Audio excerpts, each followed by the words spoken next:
Hoy nos acercamos hasta Pobladura del Valle, un pequeño municipio cercano a Benavente que es conocido por sus bodegas y por su museo naval. Se trata de una colección privada, obra de las manos y la mente de José Luis Blanco, que ha diseñado y creado auténticas maravillas navales. El museo se denomina Gran Central y en él lleva trabajando décadas. Bueno, el Museo Gran Central fue una idea de mi padre y mía. Yo siempre he hecho maquetas desde pequeño, desde que tenía 2 años prácticamente, y dibujaba bastante bien. Y un día decidí que había que hacer unas maquetas pues un poco únicas, algo que fuese descomunal. Y bueno, esa idea se fue fraguando poco a poco hasta que en 2002 se pudo llevar a cabo. Recuerdo que cogimos un dinero que fueron 6.000 euros de una herencia de una tía nuestra y lo empleamos en comprar la finca, que es una finca bastante grande, claro. Y después ya fuimos haciendo el edificio poco a poco. Con ayuda de algún albañil, pues esto se fue levantando. Aún no está acabado el edificio, después de casi 20 años. Y yo me fui encargando de las maquetas, poco a poco. Y el museo, pues bueno, ha ido cambiando desde que empezamos. De hecho, ahora mismo prácticamente no hay nada de lo que había hace 10 años. La primera gran maqueta la vais a ver ahora, está en el vestíbulo. Los buques que tengo están todos numerados, del 1 al 575. De modo que todo está perfectamente controlado, apuntado y listo. Sí. Se hace así también para darle, digamos, un valor a las maquetas. Blanco comenzó a trabajar las maquetas siendo un niño y ha evolucionado con ellas y con el paso de los años ha ido adaptándose a las nuevas tecnologías. El tema naval le ha fascinado desde pequeño y esta colección es buena muestra de ello. Yo nací en Madrid, pero me fui a Foz con 6 meses, a Galicia. Y entonces allí pues es donde he tenido pues la mayor parte de mis mejores amigos, que eran prácticamente de la familia. Es donde yo me introduje un poquito en el mundo naval. Había un puerto pesquero allí pues muy importante, había 5 astilleros. Y entonces pues era una época en la cual los niños aprendían oficios, labores, y realmente todo esto pues viene de allí.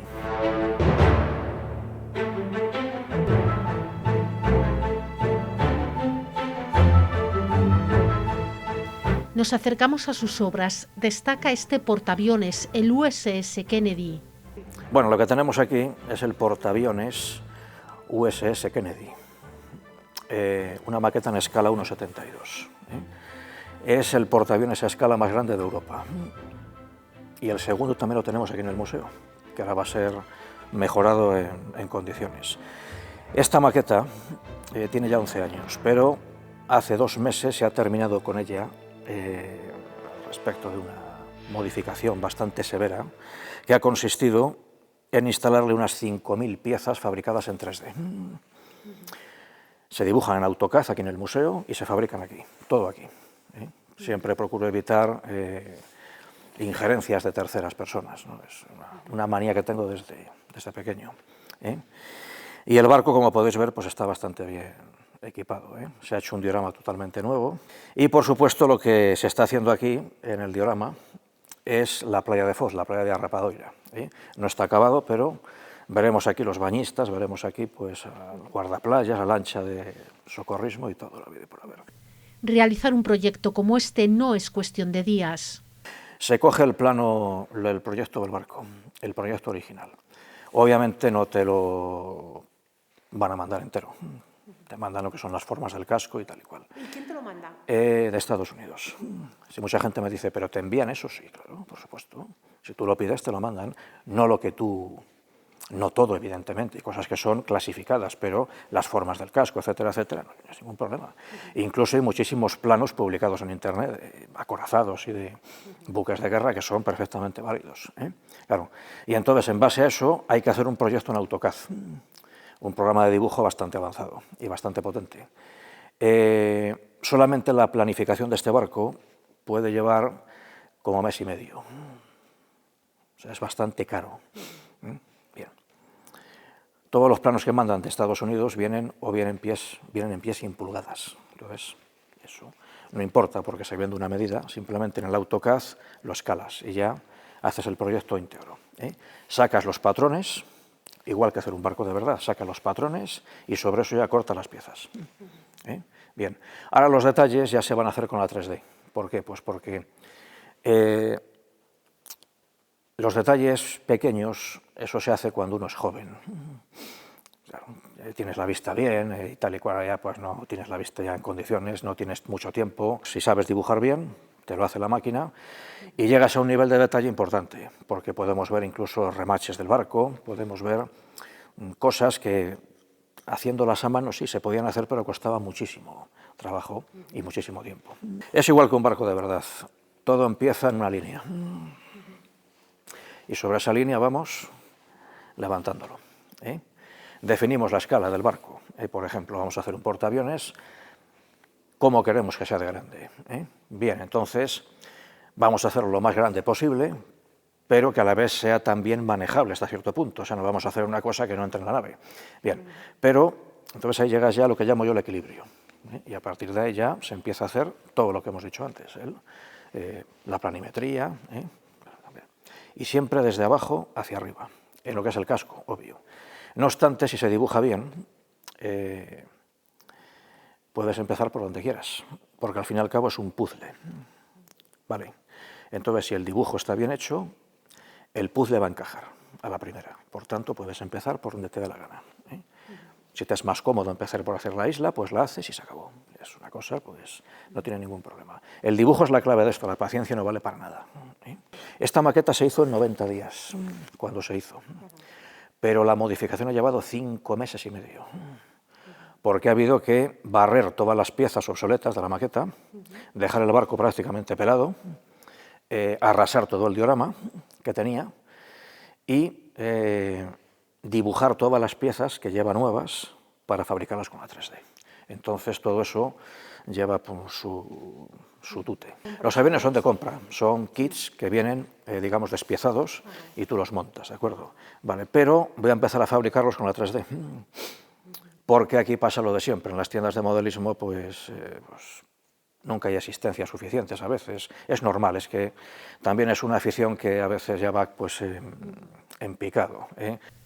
La maqueta es extremadamente realista, hasta el agua del mar tiene un destacado proceso de construcción detrás. Eso es una técnica llamada pincel seco.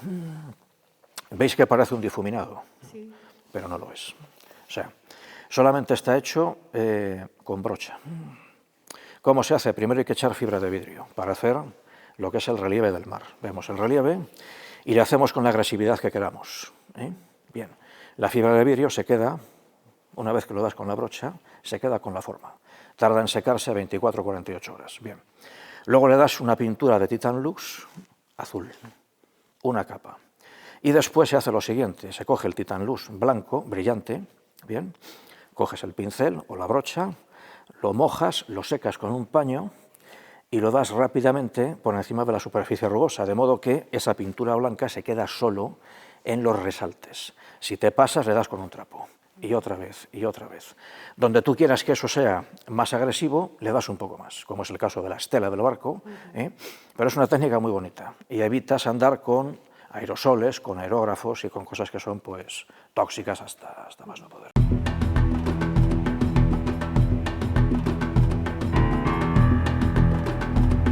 Seguimos con la visita al Museo Naval para conocer más de estos acorazados. Estamos viendo dos acorazados, uno alemán en escala 1:100 y otro inglés, un hijo de la Gran Bretaña, en escala 1:72. Este es el Almirante Scheer, un acorazado de la Segunda Guerra Mundial. Un barco bastante interesante. La maqueta se ha restaurado también, todo el museo se está, digamos, reconstruyendo, para cambiar no solamente las maquetas, algunas de ellas, sino también mejorar la calidad de las mismas a un nivel pues fuera de todo orden. Y en este acorazado pequeñito, en el Almirante Scheer, lo que hemos hecho pues es meter unas 800 piezas nuevas, también en 3D, de modo que hemos convertido una maqueta bueno, medianamente correcta en una maqueta pues ya de una calidad interesante. Y lo bueno de esta maqueta es que tiene unos 30 años, entonces se dibujó en una mesa de dibujo clásica con un tecnígrafo, papel cebolla, lápiz y el Rotring. Y ha acabado llevando impresión 3D. Entonces la maqueta ha tenido todas las tecnologías a bordo. Es verdaderamente interesante.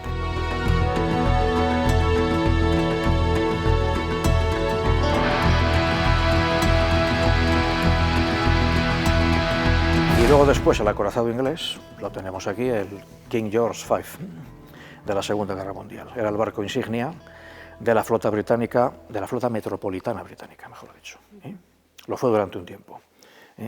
La maqueta es en escala 1,72, entonces quiere decir, para la gente que no sabe lo que es una escala, que el barco es 72 veces más pequeño que él de verdad. Solamente es eso. Bien. Y también ha sufrido pues, unas modificaciones severas, una reconstrucción integral. A ese barco se le han puesto 4.500 piezas impresas en 3D. Todas dibujadas aquí y también pues, fabricadas. Era un barco grandote, a la gente le gusta mucho, porque es un acorazado clásico. Tiene proa, tiene popa, no es como el portaaviones que aparece en el aparcamiento de un Gualmar, pero esto es otra cosa distinta. Las torretas con los cañones BL-14 y toda la parafernalia. Tenía 42.000 toneladas, o sea, era un barco bastante grande. Eso llevaba una tripulación variable, en función de la misión que tenía.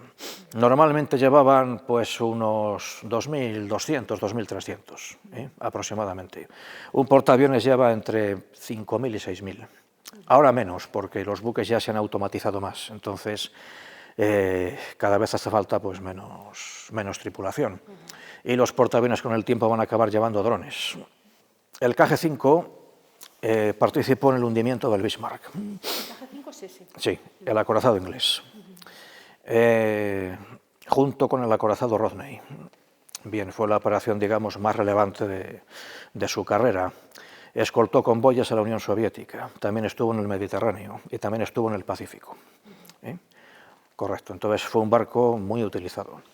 Cuando acabó la guerra, hubo un movimiento en Inglaterra para conservarlo como museo, pero claro, en Inglaterra había varios factores de por medio que consistían en que el país estaba arruinado. Y entonces, pues, en lo que menos se pensaba era en hacer museos con barcos, sino más bien en venderlos para conseguir liquidez. Entonces el barco se acabó vendiendo como chatarra por un precio irrisorio. Se conserva un cañón de él solamente. Acercarnos a estos navíos nos permite descubrir su técnica, pero también nos hablan de la historia. El acorazado Wisconsin y el portaaviones Lexington, que está detrás. Bueno, el Lexington es el segundo portaaviones a escala más grande de Europa. El primero lo hemos visto antes, el Kennedy. Bueno, el Lexington está listo para hacer unas mejoras bastante profundas, que van a consistir en meterle unas 6.000 piezas en 3D. De hecho, la maqueta ya se le han retirado unas 2.500 piezas y aparte se va a mejorar más de lo que estaba. Entonces, pues es interesante. Es un barco que además en la maqueta podemos ver que tiene la cubierta de madera, tabla por tabla. Antiguamente los portaaviones, la gente lo pregunta, no tenían la cubierta metálica, sino que era de madera, porque no era la cubierta de fuerza. Ahora la construcción de un portaaviones es distinta por completo hace 70, 80 años. Entonces eso no tiene nada que ver. Y entonces es una maqueta interesante para verlo. Y el acorazado Wisconsin, que es norteamericano, de la Segunda Guerra Mundial, pero que estuvo en servicio hasta el 53. Luego se dio de baja y después lo reactivó Reagan en los 80. Y le montaron misiles de crucero Tomahawk, misiles Harpoon, o sea, un barco antiguo con armamento moderno. Y la maqueta más o menos es lo que nos refleja. ¿De acuerdo? ¿Y hasta cuándo ha estado en servicio este? Este estuvo en servicio hasta los 90. Sí. Estuvo en la Guerra del Golfo en el 91. Fue el último servicio que hizo. Y ahora mismo es un museo, se puede visitar. Está en Norfolk. Muy recomendable. Ver un barco de estos en verdad es... Este barco es ya una de las construcciones modernas del museo. Se hizo en 2016. 2015-2016, junto con el Lexington y con otro barco que está en construcción en el Missouri, igual que este, ¿de acuerdo? y está hecho ya pues con contrachapado de 3 milímetros, madera de balsa y plástico. Ya se ha suprimido el metal por completo, ¿de acuerdo? Y lleva una estructura aligerada por dentro, muy resistente. De hecho, yo peso unos 96 kilos. Si me sentase encima del casco entre dos caballetas, me aguantaba perfectamente. O sea, no se iba a romper el barco. Pero esto ya es otra cosa. Tened en cuenta que esta maqueta pesa unos 18 kilos y mide 4 metros. Claro, no lo aparenta. No lo aparenta, ¿eh? Pero se puede levantar con el dedo meñique. Es impresionante y es mucho más resistente estructuralmente que cualquier maqueta que yo haya hecho hace 25 o 30 años. Mucho mejor, claro. El portaaviones es igual, el Kennedy, esa maqueta pesa unos 200 kilos, pero simplemente es por el tamaño que tiene, o sea, no por, digamos, porque tenga una construcción a la antigua, ¿eh? Es que es inevitable con ese tamaño que vaya cogiendo peso. Al final Es un acorazado. Sirve para repartir lo que llamo yo caramelos sus. Lleva una artillería principal de 406 milímetros en 3 torretas. Los cañones disparaban proyectiles de 1.225 kilos a 38 kilómetros de distancia. También llevaba una artillería secundaria de 127 milímetros. Misiles de crucero Tomahawk, 32 en total, 8 de ellos con cabeza nuclear, y 16 misiles antibuque Harpoon, y luego después un sistema de guerra electrónica bastante avanzado, correcto, radares, etcétera, etcétera. Tenía 270 metros de largo y 33 de ancho, de manga. Es un buque Panamax. De hecho, entraba por las esclusas del canal de Panamá por 2 palmos. O sea, no era llevarlo por la esclusa, era prácticamente arrastrarlo por la esclusa. Claro. En Corea, literalmente hizo polvo el país. Sí, este y sus 3 hermanitos. Y luego estuvo en la guerra del Golfo del 91, bombardeando posiciones iraquíes en la isla de Failaka. Y lanzó, bueno, hay un debate sobre eso bastante agrio, sobre quién lanzó los primeros misiles Tomahawk en la guerra del Golfo. Pero este fue de los primeros barcos en lanzarlos. De hecho, este barco tenía en la guerra del Golfo, en Tormenta del Desierto, el control táctico de los Tomahawk a bordo de este acorazado. Servía también para dar combustible a los demás barcos, porque llevaba tal reserva de petróleo que era impresionante. Y además es muy parecido a un transformer, porque lleva dentro una serie de máquinas y herramientas, unos talleres, donde pueden fabricar prácticamente cualquier cosa para él. Eso es algo un poco surrealista, ¿ves? Aquello, bueno, ¿esto qué es? Bien, es algo, pues, un barco pues, muy, muy único. Un acorazado de los que ya no existen, es un barco obsoleto por completo, pero muy bonito, un barco de guerra clásico.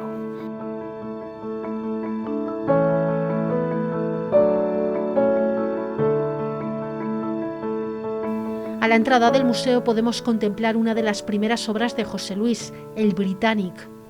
Este barco es el Britannic, mejor dicho, es una variante del Britannic. Hay que tener en cuenta que hubo un momento en el cual este museo se pensó hacer de otro modo. Habíamos pensado hacer un estanque de agua gigante con buques navegando por él.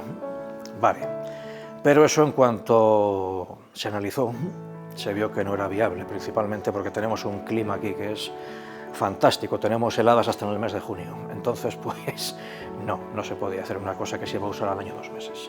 No obstante, de aquel proyecto se llegó a hacer solamente una cosa y fue este barco, que se hizo preparado para poder navegar con él. De eso, si lo metiéramos en el agua, flotaría. Claro, el casco está sellado, ya va compartimentado, lleva incluso un doble casco, por eso la maqueta es un poco atípica. 202 pesaba cuando se hizo y ahora pesará unos 210 o por ahí, aproximadamente. Se va a reparar por completo, se le van a meter unas 4.500, 5.000 piezas nuevas en 3D para que la maqueta quede pues correctamente bien. El Britannic era el barco, lo que llamo yo el barco número 3. El Titanic tuvo 2 hermanos, el Olympia, que era un barco un poco anterior, y este barco. Este barco estaba en construcción cuando se hundió el Titanic, entonces la construcción sufrió un parón, podríamos decir, para hacer una serie de mejoras técnicas, entre ellas pues más compartimientos estancos, ¿de acuerdo? Unos mamparos estancos más altos, un sistema de bombeo diferente Bien, un doble casco, que el doble casco creo que estaba ya previsto incluso antes de la destrucción del Titanic. Correcto, más que nada lo digo por el nivel de construcción que tenía el barco. Y de paso se aprovechó también para cambiar todo el aspecto estético del transatlántico, de modo que habría sido un barco distinto al Titanic y al Olympic, pero mucho más lujoso todavía. Es un barco mucho más elegante. Y se aprovechó pues para meter pues, digamos, más botes salvavidas con unos pescantes eléctricos tipo grúa, muy heavies, así, una cosa tremenda, ¿no? Claro. Y el barco básicamente pues no entró nunca en servicio porque se hundió antes de estar acabado. El barco se botó en 1914, en febrero. Ese mismo año estalló la Primera Guerra Mundial y cuando se produjo la operación en Galípoli, el desembarco en Galípoli, en 1915, pues el almirantazgo británico requisó el Britannic para convertirlo en barco hospital. Había un montón de heridos, hacía falta, digamos, buques de gran tamaño para poder transportar estos heridos a Inglaterra y el Britannic, como estaba en construcción, pues era perfecto. De modo que hizo unos viajes al mar Egeo, a la isla de Lemnos, y en noviembre de 1916 tocó una mina en el canal de Kea y se hundió. Hubo 30 muertos únicamente, que fueron todos despedazados por la hélice, porque se arrió un bote sin permiso. Estaban intentando embarrancar el barco en la playa, porque la playa estaba cerca relativamente, y el barco estaba navegando con las hélices fuera ya, prácticamente, de modo que cuando bajaron el bote, la hélice succionó la embarcación y los machacó. Tiene un récord, que es el transatlántico hundido más grande.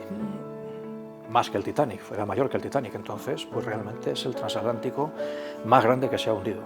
Y se puede bucear en él, porque está a muy poca profundidad, está a unos 120 metros, entonces un buceador profesional puede bajar y tocarlo. Este maquetista afronta ahora un trabajo muy especial y complicado. Está recreando la gran estación central de Nueva York. Bueno, ahora estoy trabajando en la maqueta ferroviaria, que va a tener una superficie de 600 metros cuadrados. O sea, va a ser una de las mayores del mundo. ¿Y qué va a reflejar? ¿Qué estación es? La estación Grand Central, la terminal Grand Central de Nueva York. Está terminada en un 25% aproximadamente, y ahora mismo ya se está trabajando todo el día en eso. Vamos, todo mi tiempo libre se está empleando en la estación Grand Central. Es una maqueta muy compleja, porque estamos hablando de una estación subterránea, entonces es una sección de la misma, en la que veremos los túneles por debajo, con los trenes circulando y los rascacielos por encima. Yo calculo que si tenemos salud, si tengo tiempo, si todo va bien, el programa pues está listo, que para noviembre esté la obra civil terminada y algún tren circulando. En la próxima visita prometemos conocer su resultado. Todo apunta a que va a ser igual de asombroso o más que lo visto hasta ahora en este Museo Grand Central.